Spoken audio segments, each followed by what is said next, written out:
इस वक्त हमारे साथ लाइव सेशन में जम्मू कश्मीर से UG aspirants, NEET UG aspirants जो हैं ये ज्वाइन कर चुके हैं, जिनकी कुछ जो है डिमांड्स हैं, कुछ परेशानियां इनको आ रही हैं। तो आप देख सकते हैं हमारे साथ बहुत सारे इस वक्त नीट यूजी के जो कुछ कैंडिडेट्स हैं वो इस वक्त मौजूद हैं। उनसे जो है बातचीत करने की कोशिश करेंगे और जानेंगे क्या कुछ इश्यूज इन्हें आ रहे हैं। तो सबसे पहले जाहिद, आप हमें बताइए क्या कुछ परेशानियां हैं नीट यूजी की, अगर बात करें तो इसको लेकर क्या कुछ प्रॉब्लम्स आप फेस कर रहे हैं। जी मैम, एक्चुअली हमने 12 सितंबर 2021 को एग्ज़ाम दिया है नीट का। तो मैम जी उसके बाद जो हमारी काउंसलिंग होनी चाहिए थी वो आफ्टर अ मंथ स्टार्ट हो जानी चाहिए थी। तो ड्यू टू सम जी stay in supreme court on EWS and OBC reservation, तो उसके बाद जो हमारी जी काउंसलिंग है वो थोड़ी सी डिले हो गई मैम। तो उसके बाद हमारी जो काउंसलिंग यहाँ जेएंडके में स्टार्ट होने वाली थी, तो मैम वो स्टार्ट हो गई थी। उन्होंने जो हमारी जेके बोपीआई एडमिनिस्ट्रेशन है जो हमारी ये काउंसलिंग कंडक्ट करवाती है, तो क्या हुआ मैम, उन्होंने एप्लीकेशन फॉर्म निकाले काउंसलिंग के लिए, तो हमने फिल भी किए। तो उसके बाद उन्होंने प्रेफरेंस के लिए 2 से 5 के लिए गैप निकाली कि आप इनमें से प्रेफरेंस भर दो। उससे पहले उन्होंने एक सीट मैट्रिक्स निकाला था जिसमें ये दिया गया था कि 233 सीट गई थी जो ओपन मेरिट बॉयज है, और 233 for open merit girls. Ma'am उसके बाद क्या हुआ, वो टेंटेटिव था मैम उस डेट तक जब तक काउंसलिंग स्टार्ट होने वाली थी। उसके बाद उन्होंने काउंसलिंग स्टार्ट भी की और हमने प्रेफरेंसेस भी भरे, अपनी पेमेंट भी भरी। तो उसके बाद हम वेट कर रहे थे कि 4 दिन के बाद हमारा जो है प्रोविजनल सिलेक्शन लिस्ट या इसको बोलते हैं फाइनल मेरिट लिस्ट, वो आना चाहिए था। मगर उसमें कुछ डिले हो गया। तो हम सोच रहे थे आज नहीं तो कल आ जाएगा। तो हम बोपी को कांटेक्ट कर रहे थे मैम डे बाय डे। तो वो हर दिन कुछ ना कुछ मतलब अनप शनप बोल देते थे कि आज नहीं कल आएगा, 2 दिन के बाद आएगा, 3 दिन के बाद आएगा। तो हुआ क्या अल्टीमेटली मैम, तो हमें सुनने को आया कि एक बार उन्होंने जो ग्रेटर कश्मीर है उनके साथ बात की थी, जो अंडर सेक्रेटरी है, उन्होंने बोला जो हमारे चेयरमैन साहब है तो वो भी थोड़ा बिजी है, दिल्ली गए हुए हैं। तो हमें भी बोल रहे कि वो चेयरमैन साहब जो है तो वो दिल्ली में है अभी। तो उसके बाद उन्होंने बोला कि जो उन्होंने स्टेटमेंट दिया था ग्रेटर कश्मीर को, उन्होंने बोला था कि जो हमारी प्रॉब्लम है इसी वजह से डिले हो रही है कि जो हमारा स्टाफ है वो पूरा नहीं है, इसलिए हमारा वर्कलोड ज़्यादा है, तो हम नहीं कर पा रहे। विद इन डेज जो फाइनल मेरिट लिस्ट है वो आ जाएगा। मैम उसके बाद ही हम क्या देखने को मिल रहा है कि उन्होंने सडन कुछ प्लान किया। तो हमने कॉल की क्या सर क्या होने वाला है, उन्होंने बोला कुछ नोटिफिकेशन आएगी मंडे को, आप उसको देख लेना तो आपको पता चल जाएगा कि क्या डिसाइड हुआ है। कुछ मीटिंग थी ईडब्ल्यूएस के रिगार्डिंग, आप वो देख लेना। तो वी वर एक्सपेक्टिंग दैट कि जो ईडब्ल्यूएस है उनको कुछ होगा इशू सीट के रिगार्डिंग, तो मे बी। तो हमें देखने को मिला कि मैम कल उन्होंने सीट मैट्रिक जो रिवाइज्ड सीट मैट्रिक्स है वो उन्होंने क्या निकाला। तो उसमें क्या देखा हमने, उन्होंने सीट्स काटी है मैम फर्दर। एक तो ऑलरेडी हमारी सीट्स गई थी ईडब्ल्यूएस को, तो उसके बाद भी उन्होंने जी फर्दर सीट्स काटी जो कि डिस्ट्रीब्यूट हो रही थी कैटेगरीज में। मैम उन्होंने वो फिर हमसे ही काटी, मतलब ओपन मेरिट से ही ले ली, ना कि कैटेगरी से काटने के बजाय। ओके, तो मुनीब तो भी एज इस वक्त पर हमारे साथ है। जो मुनीब जी, जी मैम। मुनीब हमें बताइए क्या कुछ परेशानी है नीट यूजी एग्जाम को लेकर, क्या कुछ परेशानी आ रही है। मैम इसमें यही था जैसे इनने बताया भाई ने कि हमारी काउंसलिंग शुरू हो चुकी थी, शुरू नहीं यानी कंक्लूड भी हो गई थी। हमारी मेरिट लिस्ट आने वाली थी, सिलेक्शन लिस्ट आने वाली थी। जी तो हमने जी जो पुराना वाला सीट मैट्रिक्स था उसके मुताबिक अपनी चॉइस फिलिंग की हुई थी, और जो लोग एक्सपेक्ट कर रहे थे कॉलेजेस वो ऑलमोस्ट सर्टन थे। जो बॉर्डर लाइन के अलावा होते हैं वो सर्टन होते हैं कि हमें कॉलेज मिलेगा। तो उन्होंने अपने जी प्रीवियस कॉलेजेस, कोई एनआईटीज में पढ़ता था, कोई SKUAST Kashmir, SKUAST Jammu, Aligarh Muslim university, Delhi university, Banaras Hindu university, इन सब यूनिवर्सिटीज से उनने अपनी एडमिशन्स विड्रॉ की।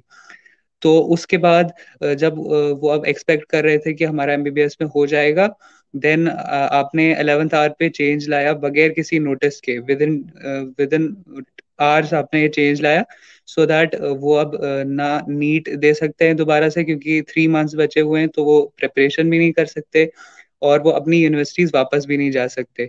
सो हमारी ये डिमांड है कि हमें नहीं पता, हम स्टूडेंट्स हैं, हम एडवोकेट्स नहीं हैं, हमें नहीं पता इसकी क्या लीगैलिटी है, 10% देना चाहिए, कहाँ से देना चाहिए, लेकिन हम कह रहे हैं कि इस टाइम पे आपको चेंज नहीं लाना चाहिए।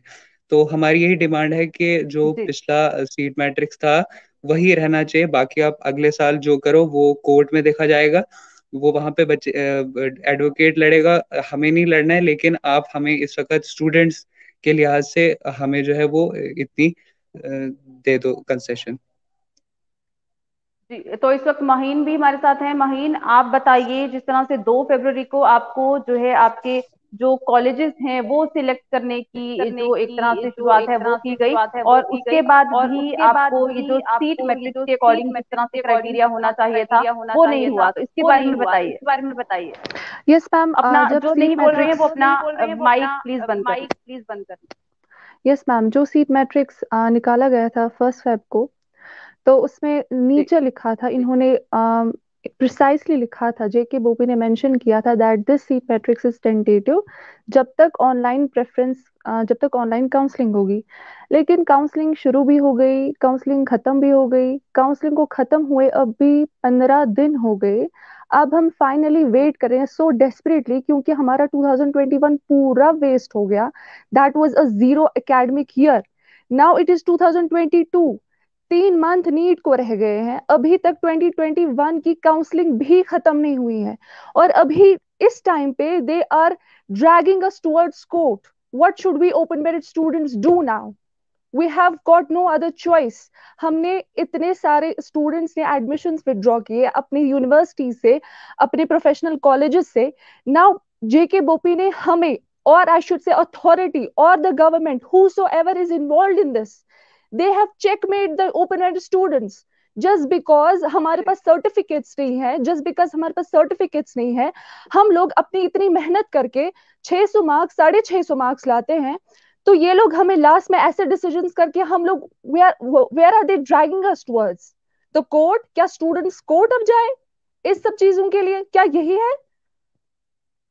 हमने इतनी मेहनत की, इतना इतना कुछ स्ट्रगल किया, बट विद नो रिजल्ट्स। जी, मोहम्मद मीर, आप कुछ कहना चाहते हैं? Yes ma'am, ma'am actually ma'am it is total with murder with merit ma'am. इन्होंने क्या किया कि मैम ये जो एग्जाम है इसमें मैम प्रिपरेशन के लिए 1 साल लगता है, आधों को 2 साल लगता है, आधों को 3 साल लगता है। मैम इस पॉइंट ऑफ टाइम पे हम जो अपने कॉलेज एक्सपेक्ट कर रहे हैं, हम जो कॉलेज अलॉटमेंट लिस्ट का वेट कर रहे थे मैम, जो उन्होंने सी मैट्रिक्स निकाला मैम 2 फेब को, मैम उसके अकॉर्डिंग जो उन्होंने हमने अपनी रैंक्स देखी, हमने सोचा कि हमें कौन कॉलेज मिल रहा है। इन्होंने इनके रूल्स एंड रेगुलेशन की था, इन्होंने मैम 11 जन को, मैम 11 जन 2022 और जो लेट हुआ था उस दिन मैम उन्होंने ई-ब्रोचर निकाला, अपने रूल्स एंड रेगुलेशंस निकाले। इन्होंने अपने रूल्स एंड रेगुलेशंस के मुतालिक 2 फेब को मैम सीट मैट्रिक्स निकाला मैम कॉलेज अलॉटमेंट के लिए। और मैम हमें बोला कि आप काउंसलिंग में पार्टिसिपेट कीजिए। मैम हमने काउंसलिंग में पार्टिसिपेट किया, हमने कॉलेज प्रेफरेंस दी मैम। अब हम वेट कर रहे कॉलेज अलॉटमेंट का। मैम सबको डॉक्यूमेंट्स रेडी रखने थे, सबने डॉक्यूमेंट्स रेडी रखने के लिए अपने अपने जो प्रोफेशनल कॉलेज थे, आधु ने बीयूएससी से, वेटनरी से एडमिशन निकाला मैम, आधु ने एनआईटी श्रीनगर से एडमिशन निकाला मैम, आधु ने डेंटल कॉलेज से एडमिशन निकाला, क्योंकि इन्होंने पहले सीट मैट्रिक्स निकाला मैम। और जब हमने एडमिशन निकाला, हमने डॉक्यूमेंट्स हमने रेडी रखे, तो हम वेट कर रहे थे कि हमें कॉलेज अलॉटमेंट लिस्ट आएगा। लेकिन मैम हम देख रहे थे कि वहाँ पे एक डिले हो रहा था, और हम इनको फोन कर रहे थे मैम, बार बार इनकी अथॉरिटी को फोन कर रहे थे। पहले तो ये क्या अथॉरिटी है, ये मतलब ये तो सॉल्व फ्रॉडलेंट है वहाँ पर बैठे। ये तो पहले इन्होंने रखा है कस्टमर केयर सर्विस, मतलब कस्टमर आप हमसे बात कर सकते हो अगर आपको इशू हो। हम पहले इनको कांटेक्ट करें, कुछ पहले तो हमें हमारे कांटेक्ट नहीं, हमें अपने के लिए कांटेक्ट नहीं दे रहे। लेकिन फिर हम इनको कांटेक्ट कर रहे तो बोल रहे आपने हमें फोन क्यों किया, हमें कुछ पता ही नहीं है। जो चेयरमैन साहब है वो बाहर गई है, वो बाहर आएंगे तो हम आपका लिस्ट निकालेंगे। मैं पहले देखिए रीजन क्या बोल रहे डिले का, चेयरमैन साहब बाहर, चेयरमैन कब सो जाएंगे तो क्या ये लिस्ट भी खा जाएंगे वहीं से। तो फिर क्या हमने इनको कल फोन किया मैम, 20 फेब को हमने फोन किया, हमें क्या मसला है। इन्होंने बोला कुछ आपको कल कुछ नोट्स आने वाली है। और जो मैम हम कल नोट्स देख रहे हैं कि नोट्स में क्या है कि इन्होंने सारा सिस्टमेटिक्स मैम चेंज किया है मैम। इन्होंने अपने सारे रूल्स एंड रेगुलेशन जो ई-ब्रोचर में लिखे थे मैम, सारे उनके अपोज किया है, और जो अपने एसओ एसआरओ दिए थे सब मैम चेंज किए मैम विद इन 24 आवर्स। अगर ये हमसे हुआ। मनप्रीत से बात करेंगे। मनप्रीत, आप हमें बताइए, जब आपने फॉर्म फिल किया था उस वक्त आपकी जो ओपन मेरिट सीट थी वो कितनी थी, और क्या कारण अब बताया गया है कि ओपन मेरिट सीट को जो है अब डिक्रीज किया गया है? मैम बेसिकली सुप्रीम कोर्ट के अकॉर्डिंगली जो ओपन मेरिट है उनको 50% सीट्स जो है वो अलॉट होनी चाहिए, बट अभी जो सीट मैट्रिक्स में चेंज आया है उसके अकॉर्डिंगली हमें 41 to 42% ही सीट्स मिल रही हैं, बाकी की 8% सीट जो है वो हमें नहीं मिल रही है। तो ये क्या कर रहे हैं, ये सुप्रीम कोर्ट की जो भी फैसले हैं उनको भी नहीं मान रहे हैं, और जो हमारे साथ इनजस्टिस हो रहा है, 43 स्टूडेंट जो हैं जिनकी सीट्स इन्होंने बिल्कुल काट दी हैं। उनके साथ इतना इनजस्टिस हो रहा है मैम कि उन्होंने अपनी जो विड्रॉल कर ली हैं अपनी एडमिशंस वगैरह, अब उनका पूरा एकेडमिक ईयर वो क्या करेंगे मैम? आप खुद बताइए कि जो पूरा एक साल है, अब ना वो नीट के लिए प्रिपेयर कर सकते हैं कि वो 2022 में नीट देंगे, ना फिर वो फिर से एडमिशन कर सकते हैं क्योंकि अब सारी एडमिशंस बंद हो चुकी हैं। अब इस मोमेंट पे आके इन्होंने सीट मैट्रिक्स चेंज करना, this is not fair ma'am.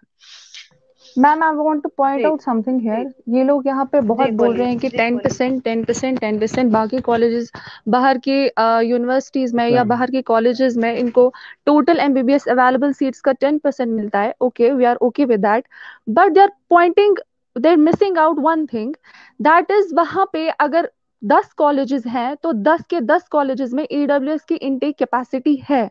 But in Kashmir there is an exception कि यहाँ पे अगर 8 कॉलेजेस हैं तो 8 के बजाय यहाँ पे खाली 4 ही कॉलेजेस में ईडब्ल्यूएस की इनटेक है।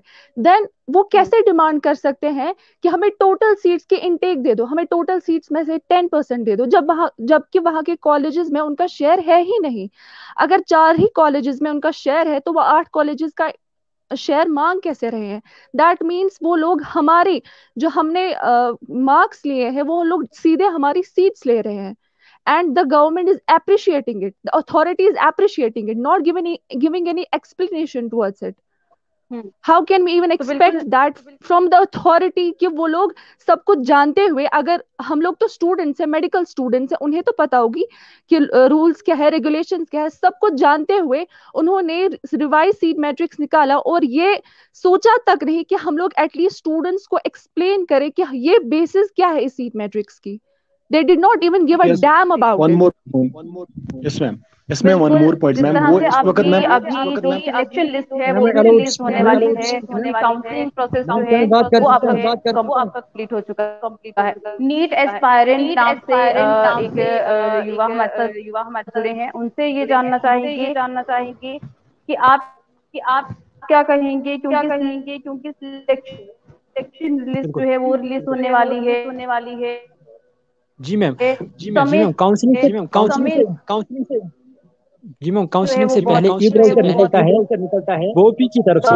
जो है आपकी अभी डिमांड जो उसमें है वो चल रही है, क्योंकि ये कंडक्ट करवाते हैं उसमें क्लियरली मेंशन होता है what are the rules that are followed to be in this session.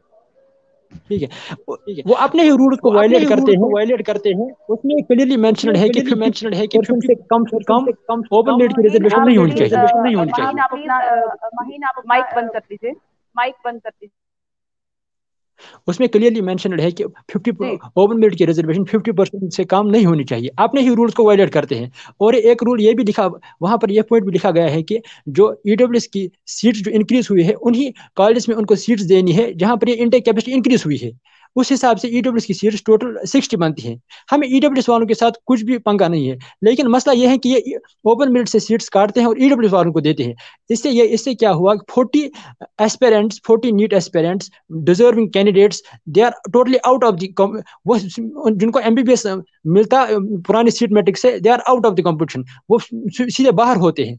ना उनको बीडीएस मिलेगा, ना उनको एमबीबीएस मिलेगा, उनका सारा कैरियर ही तबाह हो जाएगा। दे आर वो सुसाइड करने के लिए रेडी है। 40 डिजर्विंग कैंडिडेट दे आर वो सुसाइड करने के लिए रेडी है। बस अगर बॉबी की तरफ से फाइनल मेरिट लिस्ट आ गया और वो उसमें उन्होंने नई रिजर्वेशन पॉलिसी, नया सीट मैट्रिक्स के हिसाब से उन्होंने वहां पर वही अप्लाई किया, तो फिर वो 40 candidates they are ready to suicide. तो फिर गवर्नमेंट को और बाकी अथॉरिटीज को आप कुछ कहना चाहते हैं? Hello, good evening ma'am. जी गुड इवनिंग मैम, जैसे कि ये सारे कैंडिडेट्स बोल रहे हैं कि लाइक हमारे साथ इनजस्टिस हुआ है।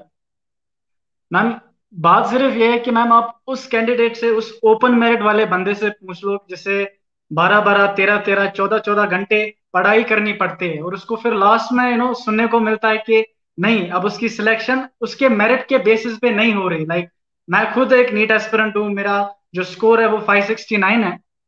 क्योंकि हमें जो सीट मैट्रिक्स आया था 1 Feb को, उसके हिसाब से लाइक 233 सीट्स अराउंड बॉयज को मिल रही थी, क्योंकि उसमें भी तो कुछ कट हो जाता ना पीडब्ल्यूडी को। तो उस हिसाब से आई कैन से लाइक मैं आई जी वाज मैं सेफ था उस सीट के हिसाब से, मैं सीट मैट्रिक्स के हिसाब से मैं सेफ था। तो मेरा खुद एनआईटी में सिलेक्शन हुआ था केमिकल इंजीनियरिंग में। So I have withdrawn admission from the college.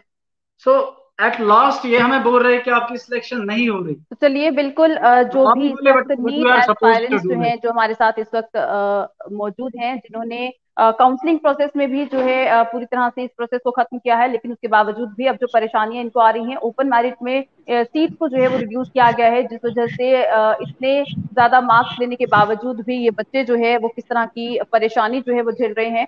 उम्मीद यही की जा सकती है कि जेके बोपी जो है जिन्होंने ये पूरी काउंसलिंग जो है ये प्रोसेस करवाया है, उसमें अब इन बच्चों की क्या कुछ परेशानियां हैं उस पर जो है जरूर गौर दिया जाए। तो चलिए, बहुत शुक्रिया आप सभी का हमारे साथ इस लाइव सेशन में ज्वाइन करने के लिए। दीजिएगा इजाजत, नमस्कार।